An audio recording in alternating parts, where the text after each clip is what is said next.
দেশে অস্থিরতা, স্বৈরাচার, অগণতান্ত্রিক ব্যবস্থা থাকায় মানুষ কিন্তু দেখা যাচ্ছে ধীরে ধীরে আরও বেশি খ্যাপাটে, বেশি পাগলেটে হয়ে যাচ্ছে। আগে ধর্ষণ ছিল, কিন্তু এত ধর্ষণ ছিল না। ইদানিং আবার নতুন দেখা যাচ্ছে ট্রেন্ড গত কয়েক মাস ধরে শিশু ধর্ষণ। এটা আসলে মাদকাসক্ত এবং পর্নোগ্রাফি এই দুইটাও কিন্তু দায়ী। কারণ আপনারা দেখছেন এখন গুগলে গিয়ে সার্চ দিলেই বহু পর্নোগ্রাফি আপনি পাবেন। আর যেহেতু এখন 8-10 হাজার টাকার মধ্যেই স্মার্টফোন পাওয়া যায়, এখন এই যে সমস্ত লোকরা ধর্ষণ করে, গত পরশু দিনে যেটা 2 দিন আগে হইল পল্লবীতে, এটাও কিন্তু সেও কিন্তু শিক্ষিত টিক্ষিত কিছু না, কিন্তু এই ধরনের লোকরা এখন স্মার্টফোন ব্যবহার করে। তো সেখানে তো গুগলে গিয়ে সার্চ দিলেই আপনার এই যে পর্নোগ্রাফি পাওয়া যায়। আর মাদকদ্রব্য এখন এত সস্তা হয়ে গেছে, সেগুলোর কারণে মানুষ আসলে এখন একটা বিকারগ্রস্ত হয়ে গেছে। তো এগুলোর জন্য সামাজিক স্থিতিশীলতা দরকার। রাজনৈতিক, সামাজিক, সাংস্কৃতিক স্থিতিশীলতা আসলে আমার মনে হয় এই প্রবণতাগুলো কমে আসবে। জি, ধন্যবাদ জনাব আব্দুল আল আজাদ চৌধুরী। জনাব নূর খান, 118 জন শিশু ধর্ষণের শিকার হয়েছে 1 জানুয়ারি থেকে 20 মে পর্যন্ত। তাহলে কি আমরা আমাদের সন্তানদের, শিশু সন্তানদের, বিশেষ করে মেয়ে সন্তানদের সুরক্ষা দিতে ব্যর্থ হচ্ছে, রাষ্ট্র বা সমাজকে ব্যর্থ হচ্ছে কিনা? দেখেন, এক কথায় যদি বলি তো ব্যর্থতা তো আছেই। এখন প্রশ্ন হচ্ছে, আপনি যে পরিসংখ্যানটা দিয়েছেন আইন ও সালিশ কেন্দ্রের, এই পরিসংখ্যান কি পূর্ণ ছবি? এটি আংশিক। যেই তথ্যগুলো পুলিশের কাছে যায় অথবা পত্রপত্রিকা আসে বা যারা অভিযোগ করেন, একমাত্র তাদের কাছ থেকে যে তথ্যটা পাওয়া যায় সেইটার পরিসংখ্যান হচ্ছে 118 জন। কিন্তু আপনার প্রকৃত সংখ্যার চেয়ে কয়েক গুণ হওয়ার সম্ভাবনাই বেশি। কারণ আমরা যেভাবে দেখি, শুনি, চিকিৎসা নেয় ইত্যাদি কারণে এটা বলতে হচ্ছে। এখন আমাদের সমাজে এই যে প্রতিনিয়ত একটা ছিল যে ধর্ষণ হতো, একটা সময় আমরা দেখেছি গার্মেন্টস শ্রমিকরা শিকার হতে থাকলো, গাড়িতে ধর্ষণের ঘটনা ঘটলো, নির্জন জায়গায় ঘটলো, পরিবারের ভিতরেও ঘটনা ছিল, কিন্তু এটা এইভাবে প্রকাশিত হয়নি। অর্থাৎ ঘরের ভিতর যে ঘটনাগুলি এবং পরিবারের ভিতর যে ঘটনাগুলি ঘটে, বিশেষ করে শিশুদের উপর, সেটি সাধারণত আপনার ওই 6-7 বছর, 8 বছর এই বয়সের শিশুরাই এই ঘটনার শিকার হন। এখানে শুধু যে মেয়ে শিশু বিষয়টা তা না, ছেলে শিশুরাও নিরাপদ না। আমরা রিপোর্টে আমরা দেখেছি, আমরা বিভিন্ন জায়গায় রিপোর্ট দেখছি। যদিও এটা শুধু মাদ্রাসার রিপোর্টগুলি আমরা দেখি, মাদ্রাসার বাইরেও বিভিন্ন হোস্টেলে, বিভিন্ন ইউনিভার্সিটি কলেজের এই ধরনের ঘটনার কথা শোনা যায়। সুতরাং আমাদের সমাজে এই জিনিসটা বিরাজ করছে। এতদিন কেন মানে বহমান এই ঘটনা নিয়ে নিরসন হচ্ছে না কেন, কমে আসছে না কেন? এটার পিছনে প্রথম কারণ হচ্ছে সমাজের তো নৈতিক অবক্ষয় হয়েছে, রাষ্ট্র তো নীতি হারিয়ে ফেলেছে, এরকম একটা। এবং এটার ইফেক্ট তো পরিবারের ভিতর, পরিবার থেকে রাষ্ট্র, রাষ্ট্র থেকে পরিবার, বোথ সাইড, ভাইস ভার্সা। এখন ধরেন, প্রথম কারণ যদি দেখেন, প্রথম হচ্ছে যিনি ক্ষতিগ্রস্ত হন, যিনি শিকার হন ঘটনার, তিনি বা তার পরিবার প্রাথমিকভাবে চান ঘটনা যাতে প্রকাশিত না হয়। তারপর যদি এটা প্রকাশিত হয় তাহলেও একটু রাগ ঢাক চেষ্টা করেন, এবং একটা পর্যায়ে যে আইনের যে মারপ্যাচ, সেইখানে সাধারণ মানুষ যে আইনের প্রতিকার পাওয়ার যে ব্যবস্থাটা, সেইটা অনেকাংশে দুর্বল, মানে মানুষের আশার সাথে দুর্বল হয়ে যায়, প্রত্যাশিত প্রাপ্তির ফারাক থাকে। যেমন ধরেন, একটা মানুষ যদি কয়েক বছর এই মামলা নিয়ে দৌড়াদৌড়ি করতে হয়, তাহলে প্রথম হচ্ছে তার রুটির উপর আঘাত আসে, দ্বিতীয় হচ্ছে তিনি যে আইনজীবী রাখেন, যদিও সরকার এখন অনেক সাহায্য করছেন, কিন্তু তারপরও তো অনেক খরচ আছে এগুলো সামাল দেওয়া। তারপরে সমাজের নানান রকম বাঁকা চোখে দেখা, সমাজে এটা নিয়ে এক ধরনের ঘৃণা প্রকাশ করা। আমাদের এখানে কিন্তু ভিকটিমের দিকেই মানুষ আর চোখে তাকায়। যে ঘটনা ঘটিয়েছে, যে অপরাধী, তার দিকে কিন্তু আর চোখে তাকায় না। তো এইটা আরেকটা জিনিস হচ্ছে যে সহজে একটা জিনিস আমরা বলে ফেলি যে সমাজটা এই জায়গায় গোল্লায় গেল মেয়েদের জন্য, মেয়ের পোশাক, চলাফেরা। আপনি যদি রাইসার ঘটনাটা খেয়াল করেন, আমি ফেসবুকে খেয়াল করলাম জঘন্য নোংরা বর্বর ভাষা প্রয়োগ করছে কেউ কেউ। এবং এইটার শুধু যে এই ভাষা প্রয়োগের ভিতর শেষ তা না, আরও গুরুত্বপূর্ণ দুটো ঘটনা আমি লক্ষ্য করছি। এটা আমার মনে হয় বিজ্ঞজনেরা বিষয়টা একটু চিন্তা করবেন। আজকেই কোনো মসজিদে ইমাম সাহেবরা বয়ান দিয়েছেন, আজকে খোতবায় যে জিনিসটা বলেছেন মানে বয়ানের সময়, সেটি হচ্ছে যে রাইসাদের মতো ঘটনা সমাজে ঘটতে থাকবে। এটি নিরসনের জন্য একমাত্র নিরসন হতে পারে যদি শরিয়া আইন চালু হয়। অর্থাৎ এই ঘটনার সাথে একটা কিন্তু রাজনীতির একটা রাজনীতিকরণ করার চেষ্টা হচ্ছে, শরিয়া আইনকে সামনে নিয়ে আসার চেষ্টা হচ্ছে, যেটা দীর্ঘদিন বাংলাদেশে এটা নিয়ে কথাবার্তা হয়েছে। শরিয়া আইনের বিষয়ে বাংলাদেশের মানুষের মতামত খুবই স্পষ্ট, সেইটাকে সামনে নিয়ে আসার চেষ্টা হচ্ছে। এটা একটা দিক। এটার পিছনেও কিন্তু একটা রাজনীতি আছে, কিছু রাজনৈতিক দল আছে, সমাজের কিছু গোষ্ঠী আছে, এবং এই শরিয়া আইন বলে বলে সমাজকে অস্থিরতার দিকে নিয়ে যাওয়া, এটা কিন্তু একটা চেষ্টা আছে। দ্বিতীয় যে জিনিসটা লক্ষ্য করেছি, মানুষের ভিতর, সাধারণ মানুষের ভিতরে এক ধরনের আক্রোশ জন্ম নিচ্ছে, এবং এই আক্রোশ জন্ম নেওয়ার পিছনের যে কারণটা সেটা হচ্ছে বিচার না পাওয়ার বেদনা। বিচার না পাওয়ার বেদনা তো শুধু ভিকটিম না, সমাজের অন্যান্য মানুষের ভিতরে এটা ক্রিয়া প্রতিক্রিয়া হয়। সেইখান থেকে আইন নিজে হাতে তুলে নেওয়ার এক ধরনের প্রবণতা আপনি গতকালকেই আপনি চট্টগ্রামে খেয়াল করে থাকবেন যে এই প্রবণতাটা আমরা দেখেছি। শুধু যে গতকালকে দেখেছি তা না, প্রায় প্রতিটি ঘটনায় কিন্তু আমরা কম বেশি রিয়াকশন এরকমই দেখি। বিগত দিনে আমরা দেখেছি একই রকম। এইটার পিছনে এইটা হচ্ছে কেন? এইটা হচ্ছে ধরেন একজন ভিকটিম, তাকে নিয়ে তার পরিবার পুলিশের কাছে গেল, সে যাবে কোথায়? আমি যে কোনো ঘটনার শিকার হলে, চুরি হোক ডাকাতি হোক, যে কোনো ঘটনার শিকার হলে আমি যাব কার কাছে? আশ্রয় চাইব পুলিশের কাছে।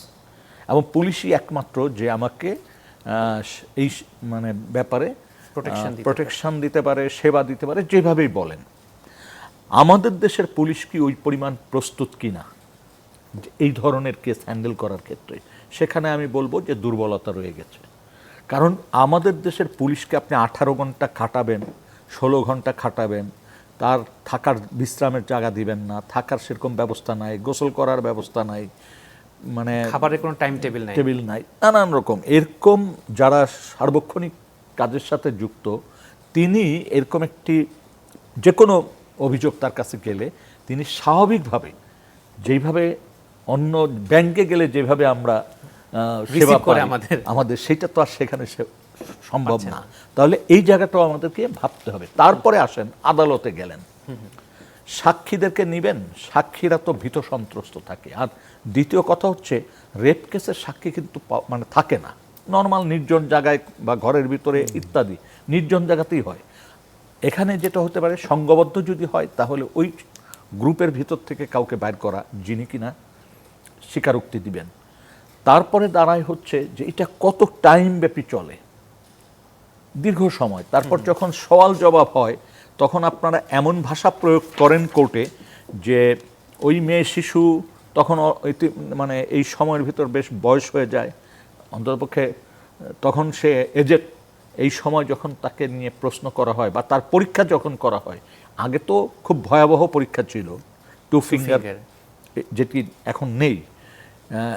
তারপর এমন সমস্ত কথাবার্তা জিজ্ঞাসাবাদে আনা হয় যেটি সে আবারও ধর্ষিত হয়ে যাচ্ছেন, মানে এরকম ব্যাপারটা হয়ে যায়।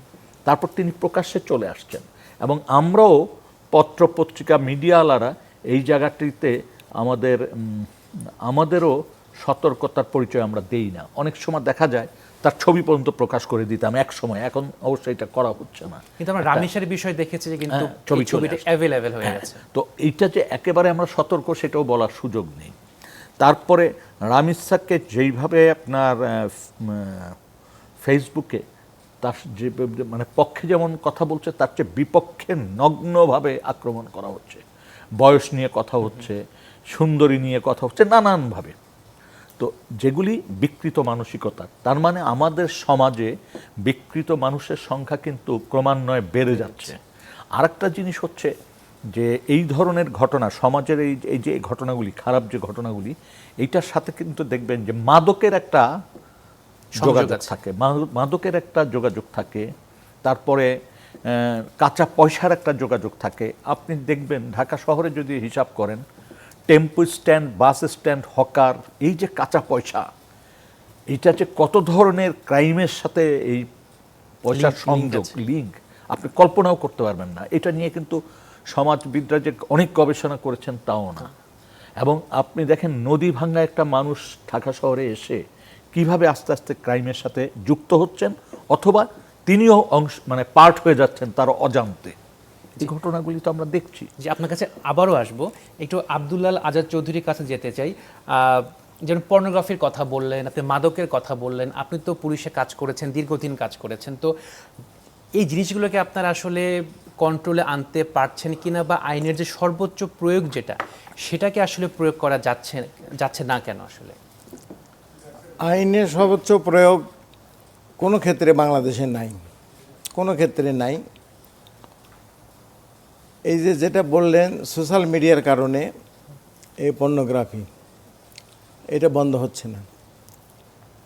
ডক্টর ইউনূস সাহেবের সরকার কিন্তু প্রথম কয়েক মাস ভালো শক্ত ছিলেন, অনেক পদক্ষেপ নিয়েছেন, বন্ধও করেছিলেন। কিন্তু জানেন শেষের দিকে গিয়ে সব লুজ হয়ে যায়, আবার কিন্তু সব সোশ্যাল মিডিয়াতে এই পর্নোগ্রাফিগুলো ভরে যায়। একইভাবে মাদকের কথা যদি বলেন, আগে কিন্তু বাংলাদেশে মাদক আসতো আজ থেকে 30-35 বছর আগে শুধু ভারতীয় ফেন্সিডিল। এখন ফেন্সিডিল তো আসে, প্রবণতা আগের চেয়েও কমে গেছে, কিন্তু এখন বেশি খারাপ মায়ানমার থেকে দীর্ঘদিন ধরে আসে ইয়াবা। এর উপর প্রায় পত্রপত্রিকায় দেখেন আরও বিভিন্ন ধরনের অত্যাধুনিক যে সমস্ত মাদক, আইস বলেন, অন্যান্যগুলো বলেন, সেগুলো তো উন্নত দেশ থেকে আসে। কিন্তু এগুলো তো আপনারা সবই জানেন, কোন রুটে আসছে, কারা ব্যবহার করছে, তো সেই জায়গা থেকে আপনারা অ্যাড্রেস করতে পারছেন না কেন আসলে? যারা না, পুলিশ করে, কিন্তু পুলিশের তো সীমাবদ্ধতা আছে। আর আরেক পুলিশের সীমাবদ্ধতা আছে জনবল সংকট, তারপরে তারা আন্তরিক। কিন্তু দ্বিতীয় আরেকটা ফ্যাক্টর দাঁড়ায় গেছে, এরশাদ সরকারের শেষের দিকে গিয়ে মাদক দ্রব্যের জন্য আলাদা একটা স্বাধীন প্রতিষ্ঠান গঠন করা হয়েছে, মাদকদ্রব্য নিয়ন্ত্রণ অধিদপ্তর। এখন মূলত মাদকদ্রব্যটা তারাই দেখে, পাশাপাশি পুলিশ তাদের নিয়মিত আইন শৃঙ্খলা এবং অপরাধ দমন এগুলো করতে গিয়ে তারাও মাদকদ্রব্য, কিন্তু আপনি প্রায় পত্রপত্রিকায় দেখবেন যথেষ্ট তারা মাদক ধরে, কিন্তু কয়টা ধরবে? যা ধরে তার চেয়ে 10 গুণ 20 গুণ দেশে আসে। আর এগুলো তো আনেও আমাদের দেশের লোকরা, বিক্রিও করে আমাদের দেশের লোকরা, খায়ও কিন্তু আমাদের দেশের লোকরা। যারা ধনী শ্রেণীর লোক, উপর লেভেলের লোক, তারা খায় উপর লেভেলে বড় বড় বারে বসে বা বাসায় বসে বা বড় বড় 3 স্টার 5 স্টার হোটেলে বসে। সাধারণ লোকরা কেউ ফুটপাতে, কেউ রাস্তাঘাটে, সেখানে খায়। কোনো মাদকের দাম থাকে 10,000, 20,000, 30,000, কোনো মাদকের দাম থাকে 100-150 টাকা। বিশেষ করে এখন দেখেন যে গাঁজা তো এখন বাংলাদেশে ব্যাপক চাষ হয়। বিশেষ করে এই জিনিসগুলো আসলে কন্ট্রোলে নিয়ে আসা কতটা জরুরি বলে আপনি মনে করেন? অবশ্যই জরুরি, কিন্তু বর্তমান সামাজিক যে অস্থিরতা, এই প্রেক্ষাপটে আসলে হবে না। আগে সোশ্যাল সিকিউরিটি, সামাজিক শৃঙ্খলা, সামাজিক ন্যায় বিচার, যেটা মাননীয় জনাব নূর খান সাহেব বললেন, এই যে বিচার প্রক্রিয়া বা পুলিশের যথাযথভাবে তদন্ত নির্দিষ্ট সময়ের মধ্যে এগুলো করা, সাক্ষীকে নিরাপত্তা দেওয়া, ভিকটিমকে নিরাপত্তা দেওয়া এবং ভিকটিমের পরিচয় গোপন রাখা, এগুলো আসলে হয় না কেন? এত সোশ্যাল মিডিয়া, এত পত্রপত্রিকা, এত ইলেকট্রনিক মিডিয়া, বিশেষ করে এই যে ফেসবুক বলেন, ইউটিউব বলেন, এগুলো তো এখন নিয়ন্ত্রণ করাই কঠিন। এই যে উনি তো একটু আগে বললেন এই বাচ্চা মেয়েটার কথা, তো অনেক ছোট বাচ্চা, তো অথচ দেখেন ফেসবুকে, ইউটিউবে কিন্তু এখন এত বাচ্চা মেয়ে, তারপরে সে একটু শাড়ি টাড়ি পরে একটু ছবি তুলেছে, এটার জন্য বিভিন্ন সমালোচনা হচ্ছে। আজে বাজে কথাবার্তা হচ্ছে। আসলে আমাদের হয়েছে কি, গোটা জাতিরই, কোনো ব্যক্তি বিশেষ না, সামাজিক অবক্ষয় এখন আমরা শেষ পর্যায়ে পৌঁছে গেছি। জি। তো জনাব নূর খান একটি প্রশ্ন উত্থাপন করেছে যে রেপের মতো এরকম একটি স্পর্শকাতর বিষয় যখন আপনাদের কাছে আসে, থানাতে যখন আসে, ইনভেস্টিগেশন যখন আপনারা করেন, আসলে আপনারা এসব মামলা হ্যান্ডেল করতে কতটা প্রস্তুত, যেটি প্রশ্ন উত্থাপন করেছেন নূর খান, আপনি তো পুলিশে কাজ করেছেন, কতটা প্রস্তুত আসলে আপনারা এই জিনিসগুলো হ্যান্ডেল করার ক্ষেত্রে? না, এই সমস্ত মহিলাদের ধর্ষণ করা বা শিশু ধর্ষণ করা এবং ধর্ষণের পরে হত্যা করা, এগুলো তো পুলিশ নিয়মিতই করে আসে।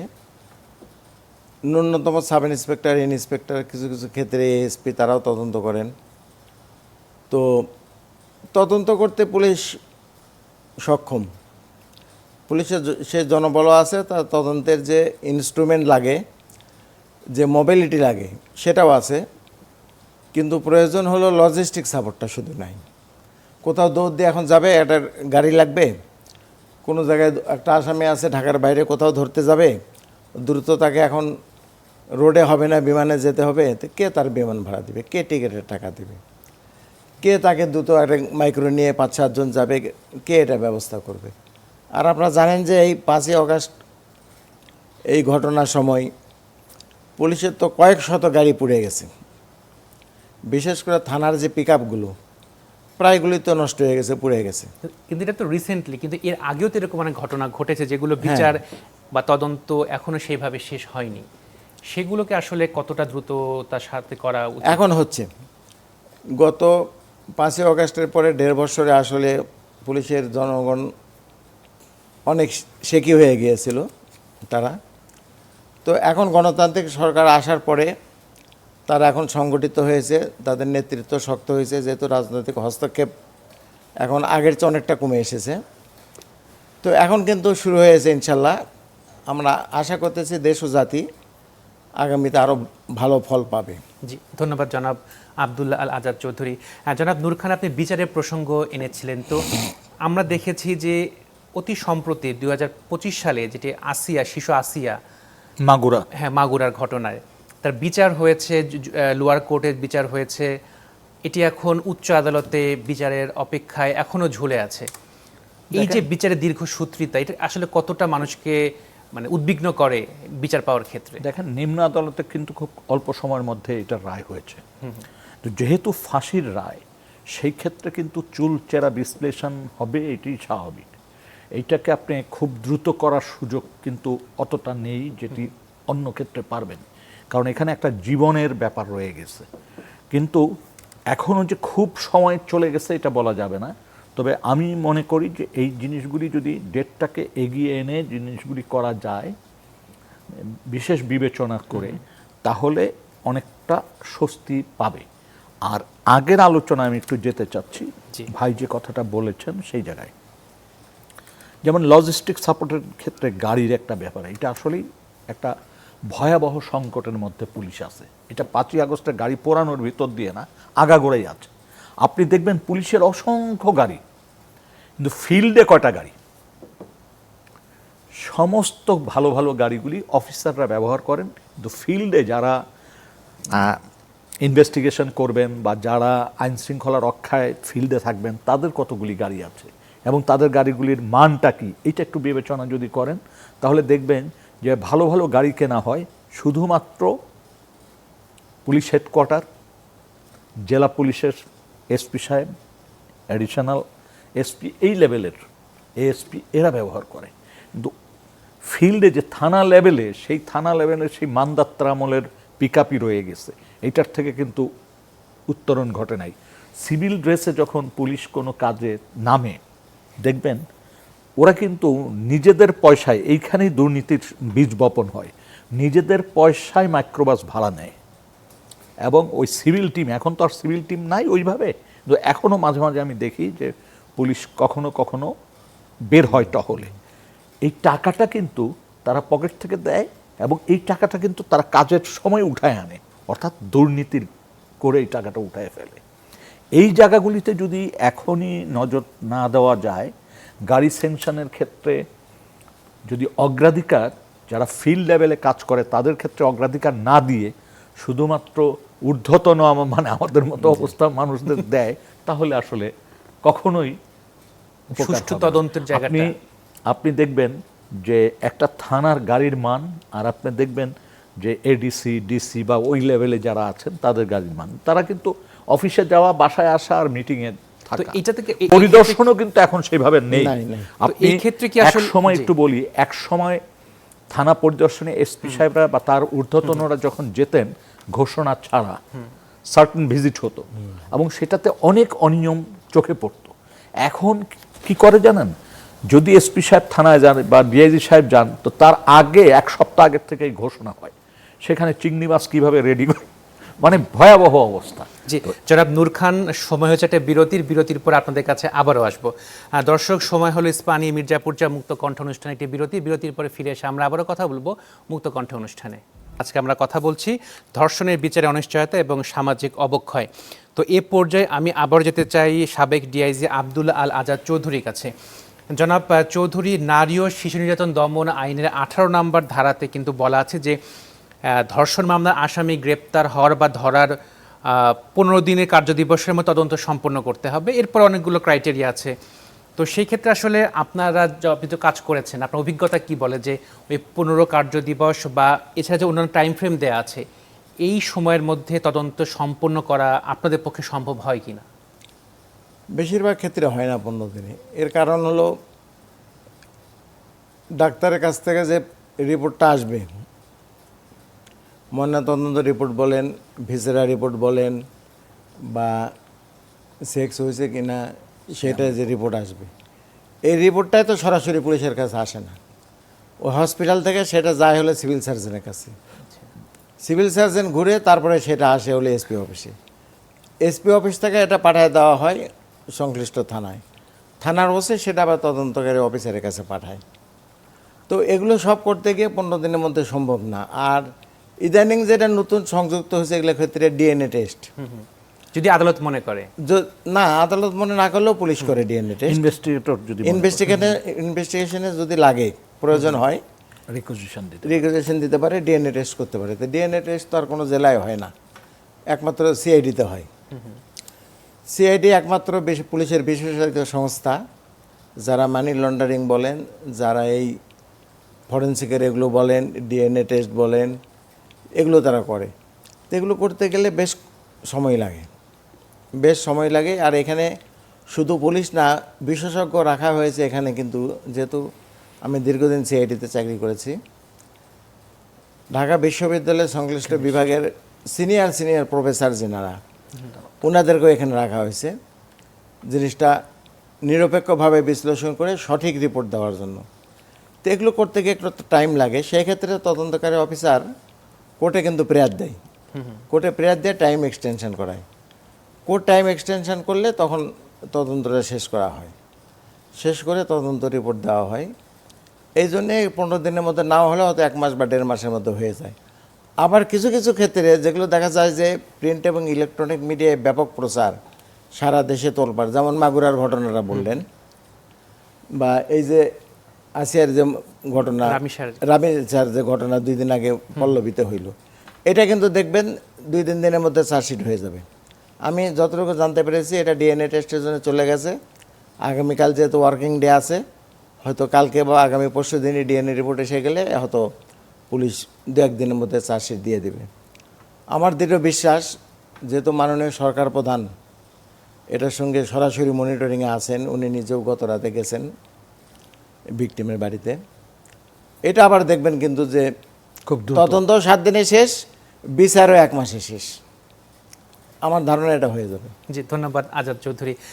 নূর খান, আজাদ চৌধুরী সাহেব বললেন যে আলোচনায় আসলে দ্রুত ইনভেস্টিগেশন হয়, ট্রায়াল দ্রুত হয়, কিন্তু আলোচনার বাইরেও তো অনেক ঘটনা আড়ালে থেকে যায়।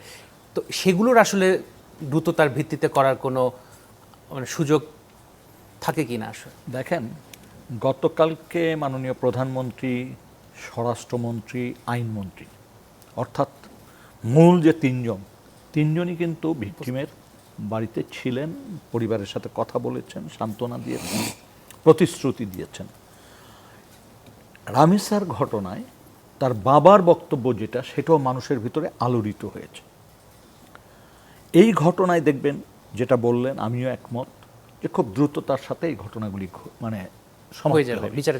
প্রত্যেকটা ঘটনায় তো আর প্রধানমন্ত্রী, আইনমন্ত্রী, স্বরাষ্ট্রমন্ত্রী যাওয়া সম্ভব না। আমরা তখনই আশ্বস্ত হব যখন এখানে না গেলেও বিচারগুলি হবে তখন। তাহলে ওইটা করতে গেলে কি দরকার, সেইটার জন্য সবচেয়ে জরুরি দরকার, আমি এখনো মনে করি, বিশেষায়িত একটা তদন্ত দল আলাদা করে দেওয়া। এই যে বিশেষ করে রেপ এবং রেপ কেন্দ্রিক হত্যাকাণ্ডগুলি। দ্বিতীয় হচ্ছে, ডিএনএ ল্যাব আছে, সিআইডির আছে, ঢাকা মেডিকেলও একটা আছে যতদূর আমার মনে হয়। এবং ডিএনএর ক্ষেত্রে আমাদের যথেষ্ট দক্ষতা আমরা ইতিমধ্যে অর্জন করেছি, কিন্তু এইটাকে একেবারে পূর্ণাঙ্গ এখনো আমি বলা যাবে না। ততটা, কারণ অনেক জিনিস আছে ডিএনএ। আপনি দেখেন এখনো পৃথিবীর অনেক দেশ আছে যেখানে 50 বছর 100 বছর আগের ঘটনা উদ্ঘাটিত হয়ে যাচ্ছে, কিন্তু আমাদের সক্ষমতা থাকলেও আর্থিক সঙ্গতি নাই। ইচ্ছা এটা কি মনে আছে? ইচ্ছার তো একটা ব্যাপার আছে।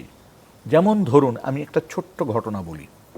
আমরা গুম সংক্রান্ত অনুসন্ধান কমিশনে যখন কাজ করেছি, আমরা মুন্সিগঞ্জের একটা কবরস্থান পেয়েছি যেখানে অজ্ঞাতনামা লাশ, যেই লাশগুলো নদীতে ভেসে গেছে এবং যেই লাশগুলোতে গুলির চিহ্ন ছিল, যেই লাশগুলির হাত পা বাঁধা ছিল, যেই লাশগুলির পরনের কাপড় চোপড়, প্যান্ট শার্ট গেঞ্জি ইত্যাদি ছিল, টি শার্ট ছিল, এবং ওই একটা সপ্তাহে না 2 দিনের ভিতরে 5টা লাশ ভেসে গেল, তার ভিতর সব গুলিবিদ্ধ, তার ভিতর একটা লাশ শনাক্ত করা গেছিল। তার পরিবার এই হাতিরপুলের ছাত্রদল বা যুবদল করত, তাকে চিহ্নিত করা গেছে, ওই লাশ পরিবার এনে দাফন করেছে। তাহলে ওই সময় আরও 4টা লাশ একই রকম, সিমটম এক, গুলি টুলি সব, ওগুলি দাফন হয়েছে। এখন কিন্তু আমাদের ডিএনএ ল্যাবরেটরি আছে, আমাদের হাতে 300 মানুষের ঠিকানা আছে, কম বেশি 300 মানুষের, যারা এখনো ফিরে আসেনি, যাদের সন্ধান নাই। তাহলে ওই পরিবারগুলির একটা লিস্ট তৈরি করা, তাদের কালেক্ট করা, প্লাস ওই যেখানে দাফন হয়েছে ওখানে হয়তো আমি যে লাশ খুঁজতেছি তার 10টা লাশ আছে মনে করেন, কিন্তু দাফন হয়েছে ওখানে 500। এই 500-র মধ্য থেকে 10টা বাইর করা এবং 10টার সাথে এটা ম্যাচিং করা, এই কাজটি তো রাষ্ট্রের ইচ্ছা করতে হবে। কারণ আমাদের সময়কালে, আমাদের জীবিত অবস্থায় যে 15-20 বছরের যে ঘটনাগুলি ঘটছে, গুম এবং গুমের পর খুন, এবং যেটা রাষ্ট্রীয় বাহিনী এবং রাষ্ট্রের সর্বোচ্চ জায়গা থেকে নির্দেশিত হয়ে অনেক ক্ষেত্রেই এটা হয়েছে। তো সেইটা আমরা গুরুত্ব দিব না। কিন্তু দুর্ভাগ্যজনক হচ্ছে এই জায়গাটিতে আমি, গুম কমিশনও তো নাই, কিন্তু গুম আছে। গুম থাকলে গুম কমিশন এখন কেমনে থাকে? দুইটা তো একসাথে চলতে পারে না। যেমন মানে গত 1 মাসের ভিতর একটা ঘটনা এসছে, বাগেরহাটের মোংলায় একটা ছেলেকে উঠিয়ে নিয়েছে কোস্টগার্ড। আজ পর্যন্ত তার কোনো খবর নাই, কি শেখ নাম। এবং তার পরিবার কিন্তু দাবি করেছে প্রেস কনফারেন্স করে যে কোস্টগার্ড আমার সন্তানকে উঠিয়ে নিয়েছে বা আমার স্বামীকে উঠিয়ে নিয়েছে, এবং সেটা নিয়ে প্রেস কনফারেন্স হয়েছে, সেটা জিডি করতে গেছে। আগে থানা যে আচরণ করতো একই আচরণ করছে, অর্থাৎ ওখানে ওই সব লেখা যাবে না, লিখতে হবে নিখোঁজ। সেই আগে গুম শব্দটা দেওয়াই যাবে না, বা আইন শৃঙ্খলা রক্ষাকারী কারা নিয়ে গেছে এটা বলা যাবে না। এটাও তো বলা যাবে না। তার মানে আগে যা হতো সেটাই, একটা কেসের হলেও তো হলো। তো এটা রিপোর্টেড কেস, আমি জানি না সত্য মিথ্যা, এটা সরকারের দায়িত্ব ইনভেস্টিগেট করা। হ্যাঁ, এই যে আমি যে মুন্সিগঞ্জের কথাটা বললাম, আমি খুব কষ্ট পাই যে এটা নিয়ে আমার ব্যক্তি হিসাবে কাজ করার কোনো সুযোগ নেই। এখানে রাষ্ট্রকে করতে হবে। এখনই রাষ্ট্র ইচ্ছা করলে পারে যে মুন্সিগঞ্জের ওই কবরস্থান, বেওয়ারিশদের যে কবরস্থান, ওইটাকে একেবারে সংরক্ষিত করে ফেলা, এবং দেশি বিদেশি এক্সপার্ট এনে এই যে 300 পরিবার আছে যারা এখন পর্যন্ত তাদের সন্তান স্বজন কারো সন্ধান পান নাই, তাদের ডিএনএ টেস্টের জন্য যে সমস্ত জিনিস দরকার সেগুলি তাদের কাছ থেকে সংরক্ষণ করা, এবং ওই লাশগুলোর সাথে খুঁজে বের করা, ওই যে 500 বা 1000 লাশের ভিতরে 10 জনকে আমরা হয়তো পাবো, সেই 10 জনকে আলাদা করা এবং সেটা দিয়ে ইয়ে করা। এইটা দুর্ভাগ্য হচ্ছে যে আমাদের এখনো শুরু হয়নি। আমরা দুটি ক্ষেত্রে আমরা বরিশালে চেষ্টা করেছিলাম, দুর্ভাগ্য হচ্ছে দুটো ক্ষেত্রে আমরা ফেল করেছি ওই লাশগুলি চিহ্নিত করার ক্ষেত্রে। তাতে বরং একটা জিনিস, একটা সন্দেহের জায়গা তৈরি হয়ে গেছে যে যে মানুষগুলির লাশ ওখানে দাফন করা হয়েছে, যারা যে নামে যারা দাফন করেছে সেই লাশগুলি হয়তো তাদের না, কারণ ডিএনএ সেটা ম্যাচ করেনি। তার মানে অন্য নামে দাফন হয়েছে না, নাম ঠিক, মনে করেন আমার লাশ মনে করে দাফন করা হয়েছে, কিন্তু লাশটা আমার নাও হইতে পারে, কারণ ডিএনএ এখন ম্যাচ করছে না পরিবারের সাথে। তো এরকম একটি ব্যাপার, তো সরকার তো এটা গুরুত্ব দিয়ে ইতিহাসের প্রয়োজনে এটা খুব জরুরি। আমরা যেমন গণভবনে মিউজিয়াম করছি, জুলাই মিউজিয়াম, এইটার চেয়েও আমার কাছে গুরুত্বপূর্ণ মনে হচ্ছে এই লাশগুলিকে চিহ্নিত করা। আমার কাছে মনে হচ্ছে ওইটাও কম গুরুত্বপূর্ণ না, কিন্তু এইটাও গুরুত্বপূর্ণ। আমি এখনও মনে করি যেই স্থাপনাগুলিতে মানুষকে নির্যাতন করা হতো, যে খুপড়ির ভিতরে 3 ফিট বাই 3.5 ফিট বা 3.5 ফিট বাই 4 ফিট, এই যে সিক্রেট প্রিজন, সিক্রেট সেল যেখানে যেখানে আছে, সংরক্ষণ করা উচিত। একটা বালিও যাতে ওখান থেকে কেউ সরাইতে না পারে। যেমন ধরেন এই র্যাব 2 CPC 3 সম্ভবত ওই যে আগারগাঁয়ে, তারপরে র্যাব 1-এর সাথে যে আপনার task force interrogation TFI cell যেটা আছে ওইটা, তারপরে এরকম আরও যে সমস্ত জায়গা আছে, আয়নাঘর যেটা আছে ক্যান্টনমেন্টে DGFI, এগুলি সব সিল করে রাখা ইতিহাসের প্রয়োজনে, ভবিষ্যৎ প্রজন্ম যাতে বুঝতে পারে যে এখানে কি কি ঘটনা ঘটছে। এটা তো সত্য যে বাংলাদেশে ভাবা যায় না যা ঘটেছে। আপনি অবাক হয়ে যাবেন, আমরা গেছিলাম বগুড়া পুলিশ লাইন, সেইখানে জেলখানা বানায় বসে আছে, সেইখানে এরকম সিক্রেট সেল বানায় বসে আছে, সেখানে টর্চারের ব্যবস্থা ছিল। আমরা বাগেরহাটে যে এটা পেয়েছি, বিভিন্ন জেলায় আমরা এই জিনিসগুলি পেয়েছি। তো এগুলো তো আজকে সরকার নির্বাচনের মধ্য দিয়ে আসছেন, রাজনৈতিক সরকার, তাদের কিন্তু একটা, কারণ তাদের কর্মী বাহিনী কিন্তু সবচেয়ে বেশি ক্ষতিগ্রস্ত হয়েছে। বিরোধী দল যারা আছেন তারাও, সরকারি দলে যারা আছেন তারাই সবচেয়ে বেশি ক্ষতিগ্রস্ত হয়েছেন, বিএনপি, জামাত এবং সাধারণ মানুষও, এবং অনেক মানে আমার মতো মানুষও কিন্তু এই ধরনের ঘটনার শিকার হয়েছেন, নির্যাতনের শিকার হয়েছেন। বিশ্ববিদ্যালয়ের শিক্ষকদেরকেও এই সমস্ত গোয়েন্দা সংস্থারা ডেকে নিয়ে যে ধরনের নির্যাতনের ঘটনা আমরা পেয়েছি, এটা কল্পনার বাইরে। এইটাকে অবশ্যই ডকুমেন্টেশন করা উচিত। জি নূর খান, আপনাকে ধন্যবাদ। জনাব আব্দুল্লাহ আল আজাদ চৌধুরী, এই যে ধর্ষণের মামলাগুলো যখন ইনভেস্টিগেট হয়, আপনি তো পুলিশে ছিলেন, তো কোনো রাজনৈতিক প্রেশার আপনাদের উপরে আসে কিনা ইনভেস্টিগেশনটা এদিক সেদিক করার ক্ষেত্রে? না, আমার চাকরি জীবনে আমি এরকম পাই নাই, কারণ আমি 4টে জেলার এসপি ছিলাম। আমার ক্ষেত্রে আমি পাইনি, হয়তো 2-1টা ক্ষেত্রে শোনা যায়, তবে এটা কম, এটা খুব কম। বিশেষ করে মধ্যস্বত্ব ভোগকারী যারা দালাল টাউট, এরাই বরং তদবির করায়, কিন্তু কোনো রাজনৈতিক প্রভাব তারা সরাসরি কিন্তু কেউ নেতৃবৃন্দ ফেঁসে যেতে চায় না, বা আমি পাইনি বাস্তবে কেউ ফেঁসে যায় না, কারণ এগুলো ব্যাপার সেন্সিটিভ। আর এখন তো কোনো পত্রপত্রিকা, টিভি চ্যানেলকে বন্ধ করে রাখা যাবে না, তারা ঠিকই নিউজ করে দেবে। তো সেই ক্ষেত্রে সরাসরি হস্তক্ষেপ হয় না, হয়তো অন্য কোনোভাবে প্রশাসনিকভাবে তারা হয়তো তদবির করে, সেইটা ধীরে ধীরে উপর থেকে নামতে নামতে নিচে পর্যন্ত আসলে হয়তো একসময় তদন্তকারী অফিসার যিনি, উনি হয়তো দেখা গেল যে তার এসপিকে কিছু বললো না, বা ওসি এসপিকে কিছু বললো না, ডিআইজি কিছু জানলো না, তারা একটা মিথ্যা বা ভুল রিপোর্ট বা প্রপারভাবে ইনভেস্টিগেশন করে আসল চিত্রটা তুলে ধরা হয়তো বা তারা করে না। সেটা তারা যদি করেও থাকে এটা হয়তো গোপনে করে।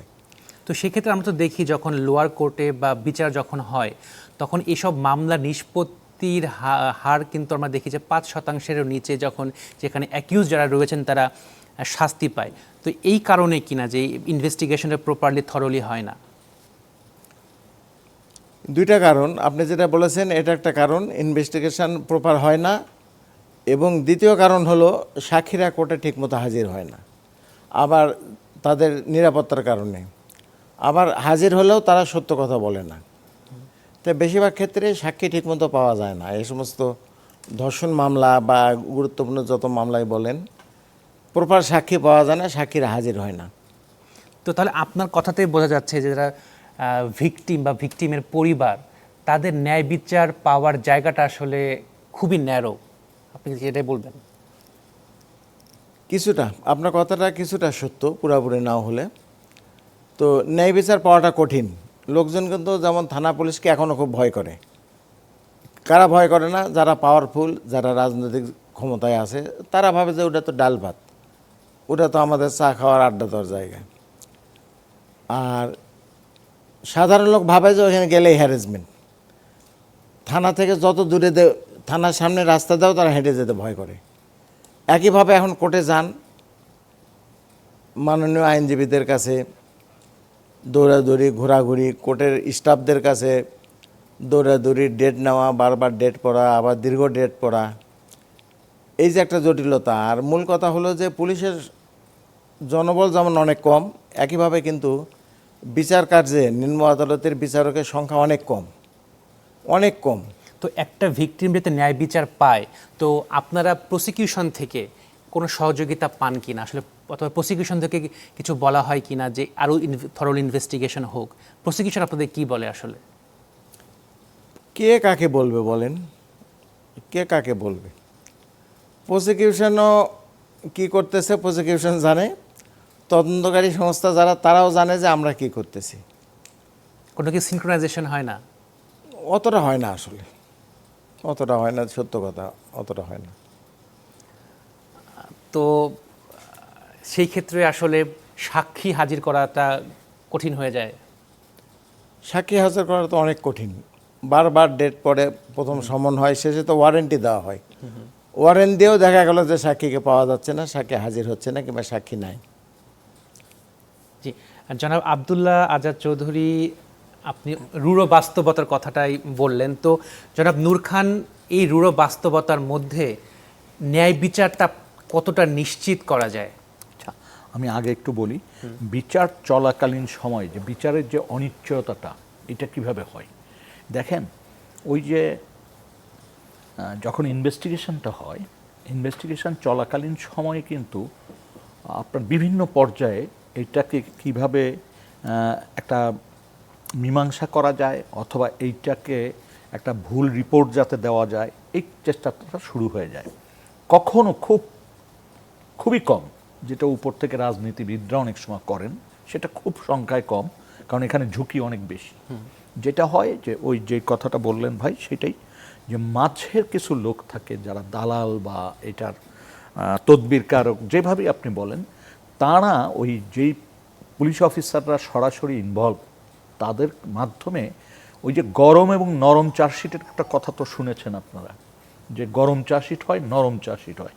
পিঠে বেত মেরে বলে যে গরম চার্জশিট দিব, টাকা দাও, না হলে নরম চার্জশিট দিব না। তো এই ঘটনার ভিতর দিয়ে অনেক হারায় যায়। তারপরে হচ্ছে যে এই ঘটনা যখন ঘটে, তখন মানুষের ভিতরে এটার ক্রিয়া প্রতিক্রিয়া যেটা থাকে, সেটা কিন্তু যখন সময় চলে যায়, 1 বছর 2 বছর, তখন কিন্তু ওই সাক্ষী বা বাদী যাকেই বলেন বা ভিকটিম, তারা কিন্তু তাদের আগ্রহ হারিয়ে ফেলে। এই যে পারিপার্শ্বিক সব কিছু মিলিয়ে আগ্রহটা হারিয়ে ফেলে। তারপর দেখেন, ভিকটিমের নিরাপত্তাই বা কে দেবে? আর সাক্ষী সুরক্ষা আইন তো এখনো স্ট্রংলি কার্যকরী না, এবং নাই বললেই চলে। রিসেন্টলি হয়েছিল মনে হয়, হয়েছিল, কোনো কার্যকরী নেই। তো এরকম একটি অবস্থায় সমাজের, এখন পর্যন্ত সমাজের যে সমাজটা তো দুর্বৃত্তায়িত হয়েছে। রাজনীতি যেমন দুর্বৃত্তদের দখলে চলে গেছে, সমাজটাও তো দুর্বৃত্তদের দখলে। ফলে দুর্বৃত্তরা তো সব জায়গায় বিচরণ করে। ওই রেপিস্টের সাথেও দুর্বৃত্ত থাকে সম্পর্ক, মানে সবার সাথে দুর্বৃত্তদের সম্পর্ক, কারণ তারাই তো এটা। ফলে এদের চোখরাঙ্গানি উপেক্ষা করে কোর্টে এসে সাক্ষী দিবে, এটা খুবই কঠিন। আর একটা জিনিস দেখেন, রেপের ঘটনায় বিচারকরা কিভাবে অ্যাক্ট করে। আপনি দেখবেন যে অনেক ক্ষেত্রে জেলখানায় যে রেপিস্ট, যিনি ভিকটিম, তাকে বিয়ে করে এবং বিচারক সে বিয়ে পড়ায় দেয়। এই ঘটনা তো হয়েছে। তার মানে কি আমাদের দৃষ্টিভঙ্গিটা কি? রেপের এই যে মানে একটা চূড়ান্ত অঘটন, সেটার বিচার করে সমাজের থেকে এটাকে উপড়ে ফেলা, নাকি এটাকে অ্যাডজাস্টমেন্টে নিয়ে যাওয়া? যদি অ্যাডজাস্টমেন্টে নিয়ে যায় তাহলে তো বিচার থাকে না। তখন কি হয়, রেপিস্ট তো মনেই করতে পারে আমি রেপ করলাম, পরে বিয়ে করব দরকার হইলে, মানে যদি না সামাল দিতে পারি। আবার যিনি বিচারক তিনি হয়তো চিন্তা করেন যে অন্তত পক্ষে মেয়েটা তো বেঁচে গেল, মানে এরকম একটা চিন্তা থেকে হয়তো ওনার অসৎ উদ্দেশ্য নাই, কিন্তু ওনার চিন্তা ক্ষেত্রে কিন্তু অনেক অসৎ চিন্তা, এটা সমাজের জন্য অনেক বড় ক্ষত তৈরি করে দেয়। এই ঘটনাগুলি কিন্তু আছে। ফলে আপনি যেটা সহজে এটা বের করতে পারবেন না যে বিচারের অনিশ্চয়তা কাটাতে হলে একেবারে ইনভেস্টিগেশন থেকে শুরু করে সময় ক্ষেপণ না করে পুরা কার্যক্রম কত দ্রুত করা যায় সেটা আপনাকে দেখতে হবে। তারপরে সাক্ষীর সুরক্ষা দেখতে হবে, ভিকটিম এবং ভিকটিমের পরিবারের নিরাপত্তা দেখতে হবে। তারপরে হচ্ছে সামাজিক একটা পরিবর্তন আনতে হবে, অর্থাৎ সমাজ তো এখন ভিকটিমের পক্ষে না, সমাজ কিন্তু এখনো ভিকটিমকেই, যে ওর চলাবেলায় চলন বলনে ভুল ছিল, ছিল, এইসব নানান কারণ চলে আসে। এখন দেখেন না যে একটা শিশু সে রেপ হওয়ার পর কি কথাগুলি চলে আসতেছে, কিভাবে প্রশ্ন করা হচ্ছে, তাতে তো বোঝা যায় যে সমাজটা কোথায় গেছে। তারপর আবার আছে কি, সমাজে এই মানে জঘন্যতম ঘটনাকে কেন্দ্র করে এইখানেও আবার রাজনীতি হাসিল করার একটা চেষ্টা, যে এই আইন দরকার, এই আইন না হইলে হবে না। আবার সুশীলরা না এটার বিরোধিতা করে বসে, সাংবাদিকরা না এটা। আপনি অবাক হয়ে যাবেন, ধানমন্ডির মতো জায়গায় আজকে মসজিদের বয়ান ছিল, এটা শরিয়া আইন চালু করতে হবে, জি, যে এটা বন্ধ করতে হলে এটা করতে হবে। সুশীল সমাজের লোকরা এটার বিরোধিতা করে, সাংবাদিকরা বিরোধিতা করে, নানান কথাবার্তা বলে ফেলছে। ওনাদের আসলে যে মস্তিষ্কের ভিতর সবাই তো সব কিছুতে রাজনীতির ফায়দাটা লুটতে চায়, এটি হচ্ছে সমস্যা। তো জনাব আজাদ চৌধুরী, আবার আরেকটা জিনিস আছে, দেখেন সমাজে অনেকের ধারণা হয়ে গেছে যেগুলি বিচার টিচার হবে না, সুতরাং মেরে ফেলো, পিটাও। এইটার মধ্য দিয়েও কিন্তু মানুষের এক ধরনের হতাশা এবং সমাজকে অস্থিরতার দিকে নেওয়ার একটা রাজনীতিও কিন্তু কাজ করে। জি, ধন্যবাদ নূর খান। জনাব আজাদ চৌধুরী, আমরা দেখতে পাচ্ছি যে আসলে সবাই বলছে যে ক্ষুব্ধ হয়ে যে অপরাধী তাকে আমাদের হাতে তুলে দাও, আমরা বিচার করব। এই যে মাইন্ডসেটটা, এই মাইন্ডসেটটা আসলে একটা সোসাইটির জন্য কতটা গুরুতর হতে পারে? গুরুতর মানে এটা তো সমাজের জন্য অত্যন্ত ভয়াবহ। বিশেষ করে এই যে মানসিকতা শুরু হলো 5ই অগস্টের পরে, আপনার যেটাকে মব জাস্টিস কথা বলতেছেন, এই প্রবণতাটা কিন্তু যে কোনো মূল্যে পুরোপুরি বন্ধ করতে হবে। আইনকে যদি সঠিক পথে চলতে না দেন, দেশের ন্যায় বিচার প্রতিষ্ঠা না করেন, তাহলে তো এইভাবে কয়টাকে পিটায় মারবেন, কয়টাকে উচ্ছৃঙ্খল লোক। কালকেও মানে এরকম একটা ঘটনা ঘটছে চিটাগাঙে, আমি তো পত্রিকা না ফেসবুকে কোথায় দেখলাম। পুলিশকে পুলিশের কাজ করতে দেন, পুলিশকে আসলে পুলিশের কাজ করতে দিতে হবে, বিচারককে বিচারকের কাজ করতে দিতে হবে। সরকারি কর্মচারী, সরকারি আমলা যারা, তাদেরকে সততার সাথে, নিরপেক্ষতার সাথে তাদের দায়িত্বটা পালন করতে হবে এবং পালন করতে দিতে হবে। কিন্তু সেগুলো তো হচ্ছে না, যার ফলে সবাই এখনও ভাবতেছে যে ডক্টর ইউনূস সাহেবের সময় যেমন মব জাস্টিস ছিল, এখনো আমরা আবার এরকম একটা সৃষ্টি মব করব। সন্ত্রাস, এটা তো মব সন্ত্রাস। তো এটা তো এইভাবে একটা স্বাধীন দেশ, গণতান্ত্রিক দেশ তো চলতে পারে না। এটা যে কোনো মূল্যে বন্ধ করতে হবে। জি, ধন্যবাদ জনাব আব্দুল্লাহ আজাদ চৌধুরী। জনাব নূর খান, আপনি রাজনীতিকরণের কথা বলছিলেন, তো আমরা দেখেছি যে গতকাল যখন প্রধানমন্ত্রী, স্বরাষ্ট্রমন্ত্রী অথবা আইনমন্ত্রী গিয়েছিলেন, ওখানে মিছিল হয়েছে। তো এই জিনিসটা আসলে কেন? এটা কি কোনো শিফট করার কোনো টেন্ডেন্সি কিনা? শুধু সংক্ষেপে বলেন যদি। দেখেন সর্বক্ষেত্রে এখন ফায়দা লুটার, মানে আমি ফায়দা শব্দটা বলছি, যে রাজনীতির তো বিভিন্ন গ্রুপ আছে, মানে সব গ্রুপই চায় তার মতো করে কিভাবে এইটার থেকে মানে ফায়দা লুটা যায়। ফলে দেখবেন এটার পক্ষে বিপক্ষে নানান রকম কথাবার্তা, নানান রকম মিছিল হচ্ছে। এই জায়গাটা খুব ভয়াবহ। এবং সবচেয়ে বড় ব্যাপার হচ্ছে আমাদের কোনো ব্যাপারে জাতীয় একটা ঐক্যমত বা জাতীয় মানে এক ধরনের কনসেনসাস, সেটা কিন্তু তৈরি হচ্ছে না। এইটা না তৈরি হলে আমরা কেবল 5ই আগস্ট 24 সাল পার করেছি, তারপরে আমরা কি করি নাই। আমরা 32 নম্বর ভাঙলাম, আমরা কোর্ট কাচারিতে আক্রমণ করলাম, আমরা মব নিয়ে যে জাস্টিসদের মানে ইয়ে করলাম, আমরা ইউনিভার্সিটির টিচারদেরকে পিটাইলাম, কি করি নাই। এবং সেইটার আবার জাস্টিফিকেশন তৈরি করে যে আগের সরকার তো এই জঘন্য কাজগুলি করে গেছে। আরে ভাই, আগের সরকার জঘন্য কাজ করছে বলে তো তাকে পালাইতে হয়েছে, আমি কেন ওই কাজ করব? আমি তো ওই কাজ করার জন্য আসিনি। তো এই জিনিসগুলিও ভাবতে হবে। যেমন এখন দেখেন অনেক জায়গায় ইলেকশন হচ্ছে, আমরা আর মামুরা, এইটা কোনো কথা হলো? মানে পেশাজীবীদের নির্বাচন হবে, সেখানে আমরা আর মামুরা করব? সেখানে সবাইকে উন্মুক্ত করতে দেওয়া উচিত। উনি কোর্টে দাঁড়াইতে পারবেন, উনি ওনার পেশার কাজ করতে পারবেন, কিন্তু ওই পেশাজীবীদের সংগঠনের নির্বাচনে উনি দাঁড়াতে পারবেন না। এইটা কেমন মানে গণতন্ত্র বা কেমন চিন্তা থেকে এগুলি আসতেছে? জি। এইটা নিয়ে যখন প্রশ্ন করা হয় তখন বলে আপনারা জানেন না কিভাবে আমাদেরকে গ্রেপ্তার করেছে, কিভাবে আমাদেরকে নির্বাচন থেকে আলাদা রাখছে। এটা তো সত্য, রাখছে বলেই তো আপনার পক্ষে ছিলাম। এখন আপনিও যদি ওই কাজ করেন তাহলে কি আমরা যাব কোথায়? জি, ধন্যবাদ নূর খান আমাদের সময় দেওয়ার জন্য। ধন্যবাদ আব্দুল্লাহ আল আজাদ চৌধুরী, আপনাকেও। আশা করি আপনাদের সাথে আবারও কথা হবে। দর্শক, শেষ করছি ইস্পাহানি মির্জাপুর চা মুক্ত কণ্ঠ অনুষ্ঠান। দেখা হবে আগামী সপ্তাহে। সে পর্যন্ত সবাই সুস্থ থাকুন, ভালো থাকুন।